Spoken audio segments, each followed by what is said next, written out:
রোববার সকালে রাজধানী আগারগাঁয়ে নির্বাচন কমিশন ভবনে সাংবাদিকদের সঙ্গে কথা বলেন সিনিয়র সচিব আক্তার আহমেদ।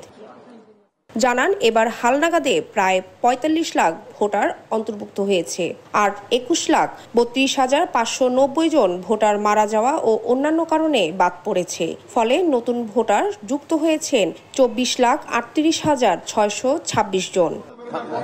সচিব আক্তার আহমেদ বলেন, ভোটাররা দাবি আপত্তি জানাতে পারবে আগামী ২১ আগস্টের মধ্যে। এরপর ২৪ আগস্টের মধ্যে এসব আপত্তি নিষ্পত্তি করবে ইসি। এরই মধ্যে অন্যান্য কার্যক্রম শেষে ৩১ আগস্ট চূড়ান্ত ভোটার তালিকা প্রকাশ করা হবে।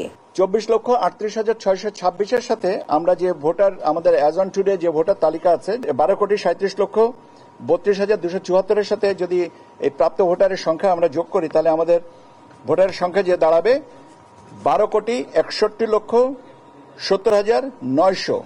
৩১ অক্টোবরের মধ্যে যাদের বয়স ১৮ বছর পূর্ণ হবে তারাও ত্রয়োদশ জাতীয় সংসদ নির্বাচনে ভোটার তালিকায় অন্তর্ভুক্ত হবে। শিউলি রায়, দেশ টিভি, ঢাকা।